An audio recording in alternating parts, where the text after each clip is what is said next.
¿Cuáles son sus orígenes familiares? ¿Cómo está compuesta su familia?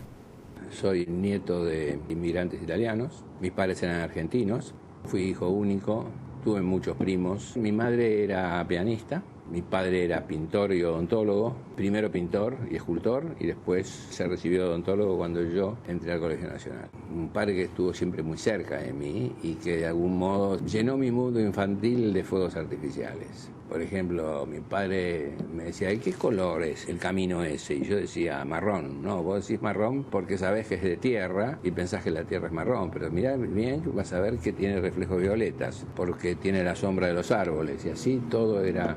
Cuando tenía 15 años hubo dos libros que influyeron muchísimo en mi vida. Uno fue ¿Qué es la vida de Schrödinger?, que es un clásico, que tuve la suerte de leerlo cuando era un adolescente. Y el otro, La inteligencia de las flores de Metterling.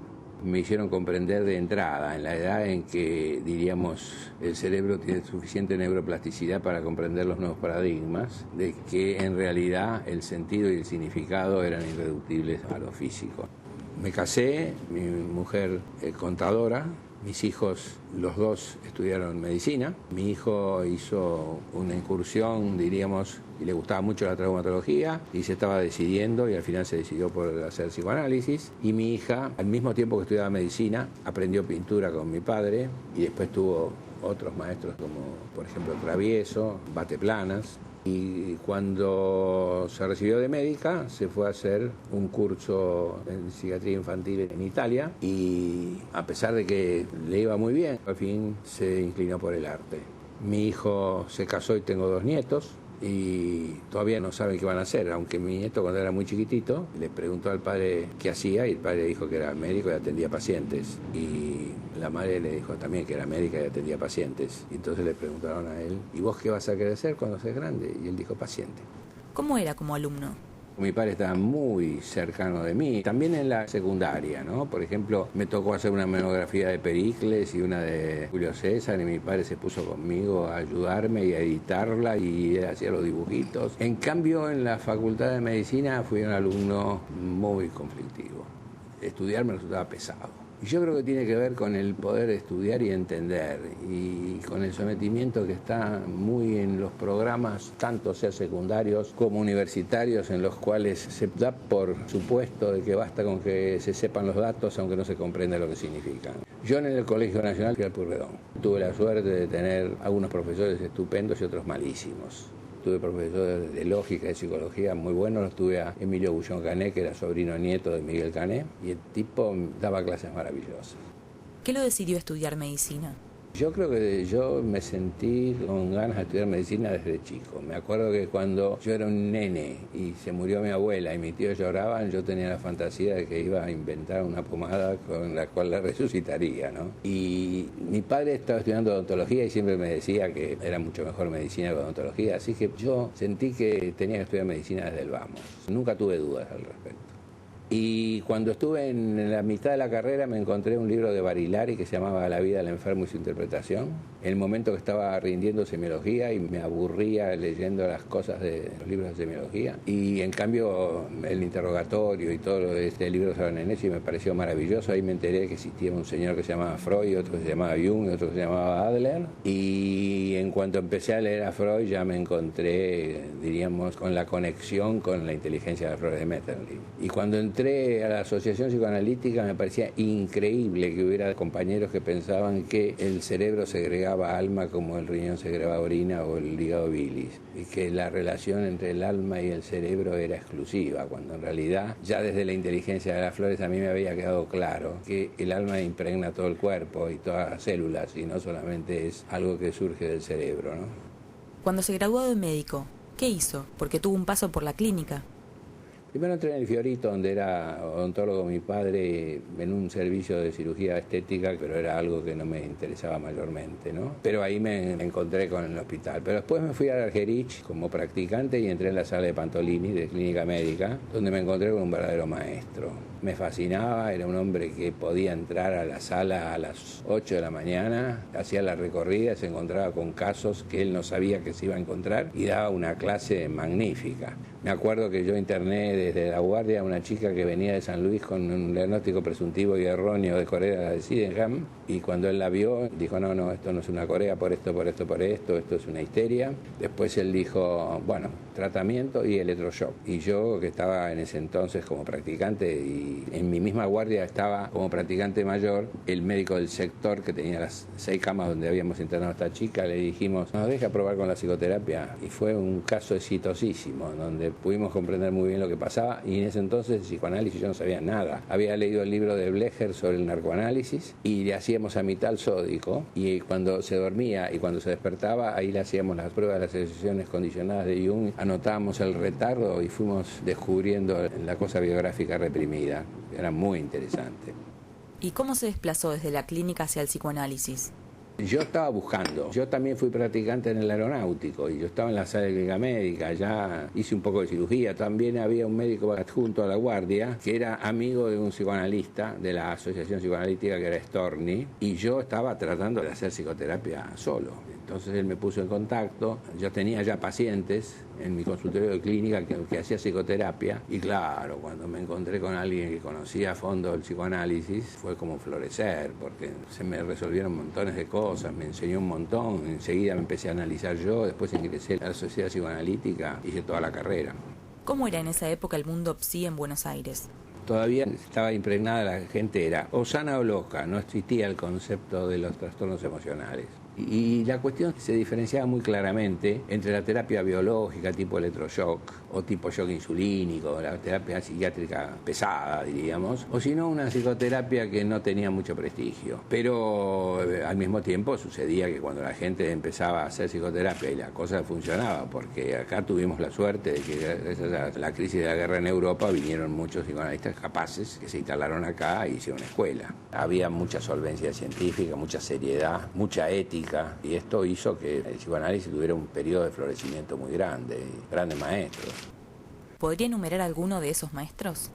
Entre los más grandes estaba Garma, también Cárcamo, estaba Pillon Rivière, Racker, otra persona genial, una capacidad innata que de alguna manera hizo progresar el análisis de niños un montón, que fue Armindo Asturi. Era muy inteligente, muy profunda. En ese entonces ser psicoanalista no era un prestigio, había que sobrellevarlo y había que tener algo para poder ser psicoanalista, y sobre todo convicción, porque no es como en otro momento que uno podría decir, sí, el psicoanálisis es un desarrollo profesional conveniente, donde se ganan buenos honorarios. Me sorprende que usted use tanto la palabra alma. ¿Podría definir a qué se refiere?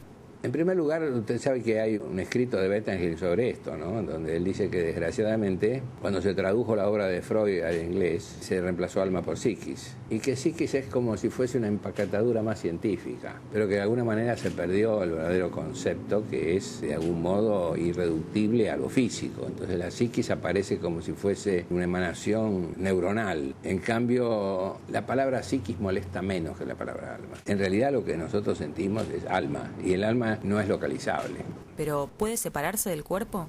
Justamente hay un hermosísimo ensayo de Metternich sobre la muerte, en donde él se plantea cómo puede plantearse que el alma conserve sus características sensoriales cuando no tiene ni ojo, ni oído, ni tacto, ni olfato. Para decirlo más claro, a mí me parece bárbaro lo que William Blake dijo, que llamamos cuerpo a la parte del alma que se percibe con los 5 sentidos. Y yo lo completo diciendo que nosotros le llamamos alma a la vida y el movimiento del cuerpo, o sea, lo que se llama la intencionalidad.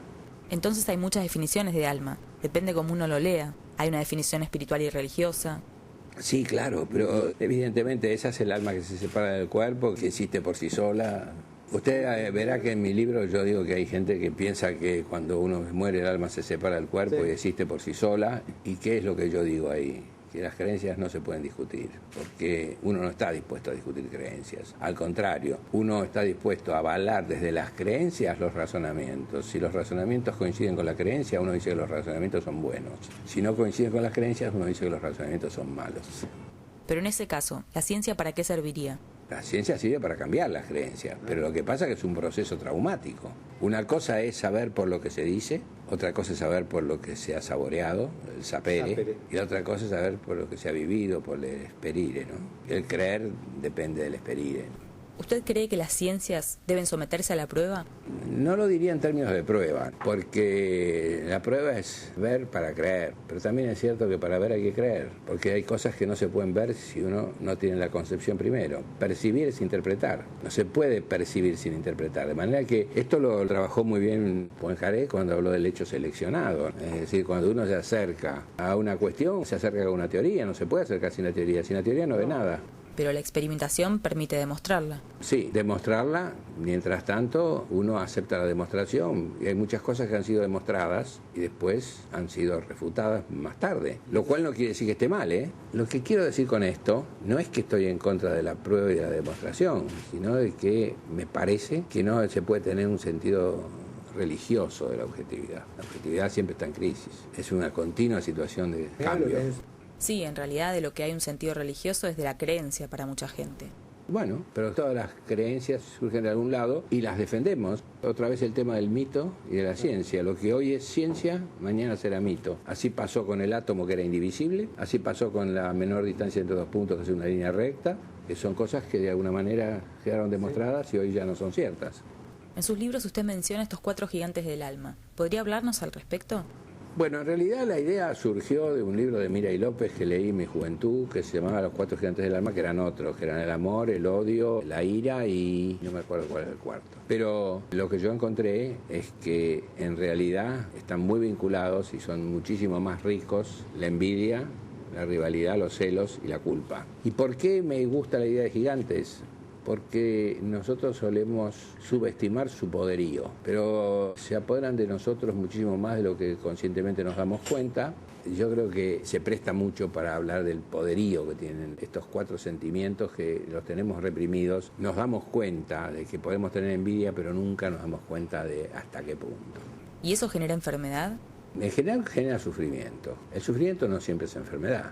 En realidad el concepto de enfermedad más intuitivo y más corriente es el concepto de enfermedad que genera signos y después síntomas. Ahora, hoy pensamos que uno no se enferma, es solamente el cuerpo, ¿verdad? Es como decirle a una persona que da un beso a otra si el beso es con el cuerpo o con el alma. Nosotros tenemos una sola boca, que es la del cuerpo y la del alma, no hay una para el alma y otra para el cuerpo. Y lo mismo pasa con la enfermedad, uno se enferma entero. Freud decía que el psicoanálisis no promete evitar el sufrimiento, sino sustituir el sufrimiento neurótico por el que es normal en la vida. De manera que no es lo mismo sufrimiento que enfermedad. Pero sí es cierto que cuando las cosas uno no logra encarrilarlas suficientemente bien, termina en enfermedad. Porque en la medida en que se reprime, lo que se reprime retorna y a veces retorna de una manera que produce un alivio momentáneo, pero que paga un alto precio. Y esta es lo que llamamos enfermedad. Usted insiste en su libro que el esfuerzo por evitar el duelo consume las ganas de vivir. Sí, porque para evitar el duelo uno tiene que hacer lo que todo amigo le aconseja. No pienses en eso, distraete, andarte de vacaciones. Todo esto significa que aquello que me produce un sufrimiento yo no lo quiero vivir. Hago lo contrario de lo que hacen los animales, que es lamerse las heridas. Yo o me defiendo maníacamente y hago mucho ruido, o me defiendo de otras maneras, pero en todo caso no dejo que el sufrimiento me alcance. Esto significa que yo tengo que reprimir. Y para eso tengo que destacar una energía permanente. Cuanto más duelos yo tengo sin elaborar, más se me va gastando. Por eso le pongo la palabra destacamento, porque es como un destacamento militar, ¿no? Tengo que poner fuerzas ahí para evitar que venga. Llega un momento que cada día mi yo está más empobrecido y cada vez me es más difícil hacer un duelo. Y llega un momento que no me alcanza las fuerzas que yo tengo para duelar y ahí el camino es irreversible. En cambio, si yo puedo hacer el duelo en tiempo y forma, es de alguna manera, vamos a decirlo mal y pronto, el duelo hay que hacerlo cuanto antes. Porque cuanto más pronto se lo hace, para decirlo con una metáfora un poco absurda, es más barato. Usted tiene un método clínico patobiográfico. ¿Podría describir su forma de abordar a un paciente? Sí, en realidad esto surgió de la necesidad de que, por razones del cuadro que son muy comprensibles, ¿no?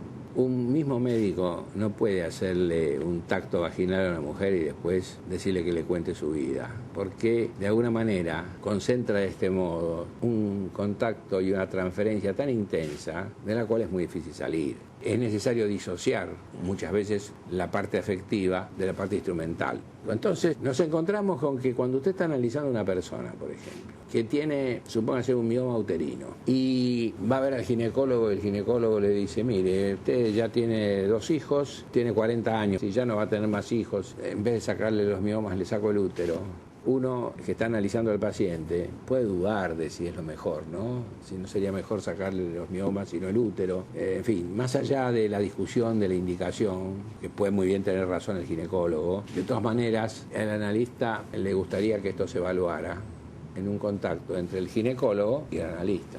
Pero el analista que analiza al paciente no puede entrar en contacto con el médico clínico sin que se hagan enormes complicaciones. De manera que pronto se nos hizo evidente que era necesario que el paciente tuviera la oportunidad de que en el juicio clínico de su enfermedad, cualquiera que esa fuera, interviniera también el criterio psicoanalítico, pero no el criterio psicoanalítico de su psicoanalista, sino el criterio psicoanalítico de un analista que tenía la libertad de opinar disociadamente del que estaba en la transferencia contra transferencia analizando al paciente. Entonces se nos ocurrió crear este método destinado a que en el juicio clínico y en la terapia no fuera por un lado la medicina clínica y por el otro lado la medicina analítica completamente separadas. Y bueno, empezamos a crear este método, después se extendió y ya no se usa solamente para los enfermos con alguna enfermedad que se manifiesta como una alteración somática. Aparecen en otras crisis vitales como el divorcio, como cambios de residencia, cambio de trabajo, situaciones críticas vitales. Y se demostró extremadamente útil porque como se hace en equipo y se hace una enorme concentración de esfuerzo, se puede hacer al mismo tiempo profundo y breve, porque el paciente estará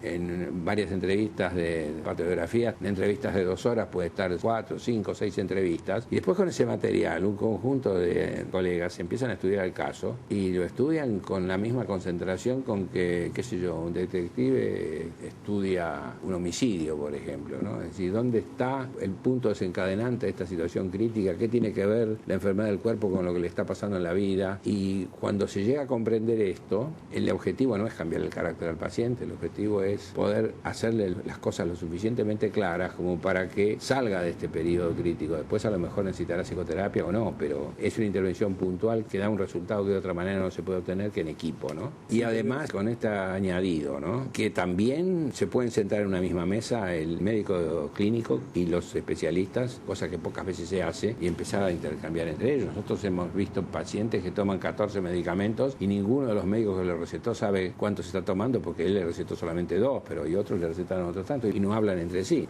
En general, en la formación psicoanalítica, no solo de médicos, sino de psicólogos en nuestro país, la formación científica es muy débil. Usted le pone la palabra ciencia, yo le pondría directamente pensamiento correcto. Es decir, el verdadero problema es que espontáneamente la mayoría de la gente no piensa bien. Esto que dice el psicoanalista lo puede decir del médico y lo puede decir del abogado. Tome, por ejemplo, el caso de la hipertensión y el ejercicio médico común. Los médicos, ¿dónde aprenden hipertensión? Salieron de la facultad, estudiaron lo que se sabía de hipertensión hace 20 años y hoy se actualizan con alguna revista, los mejores. Los otros dicen lo que le dicen los visitadores médicos. Y esto no siempre es ciencia, muchas veces es conveniencia. De manera que es complicado este tema. En realidad lo que ocurre, yo creo que esto sí es importante, es que en general no hay suficiente cuidado en pensar bien. Es interesantísimo, yo esto lo vivo cotidianamente, porque cuando hacemos la discusión de los estudios patográficos, discutimos cosas como, por ejemplo, usted tiene que completar el diagnóstico de un paciente con una punción biopsia de hígado. Entonces, supóngase, el hepatólogo dice, bueno, necesitamos completar el diagnóstico. Bien, ¿para saber qué? ¿Y si es esto o es esto otro? Y cuando lo sabemos, ¿cuál es la diferencia terapéutica? Ninguna. ¿Y por qué lo quiere saber? Y porque es mejor saberlo. Sí, es mejor saberlo para el médico, pero el paciente se tiene que exponer a una prueba diagnóstica que tiene una mortalidad del 5%, supóngase, y el resultado terapéutico va a ser el mismo. Bueno, eso es algo que la medicina dice de sí misma y trata de combatir. Y no, por supuesto. Y esto no quita de que la medicina no sea una ciencia maravillosa y que no haya médicos buenísimos. Pero lo que yo quiero decir es, lo pongo en la medicina, lo puedo poner en el psicoanálisis, lo puedo poner en la abogacía, lo puedo poner en la arquitectura. Usted se va a encontrar con los mismos defectos de pensamiento. Hace muchos años le preguntamos por qué alguien querría ser médico hoy.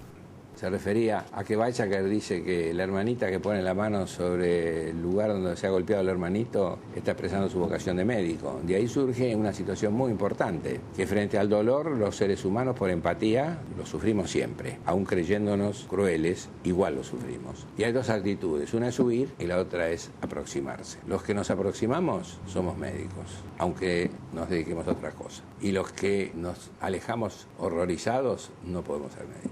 Me interesaría conocer su opinión sobre las neurociencias.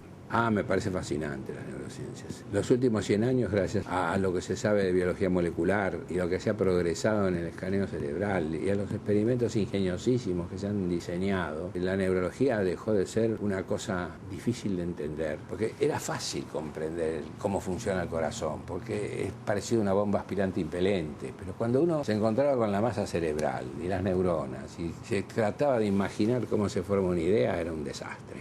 Bueno, esto se ha progresado enormemente, es algo increíble, ¿no? Todavía falta mucho, pero yo diría que debe haber sido la neurología una de las especialidades que más ha progresado en los últimos años y además se creó la idea de neurociencia, porque ya no es neurología, es inteligencia artificial, es teoría de la complejidad, es los fractales, es decir, se ha generado un campo magnífico. Lástima que todavía el psicoanálisis no se integró bien con ese campo.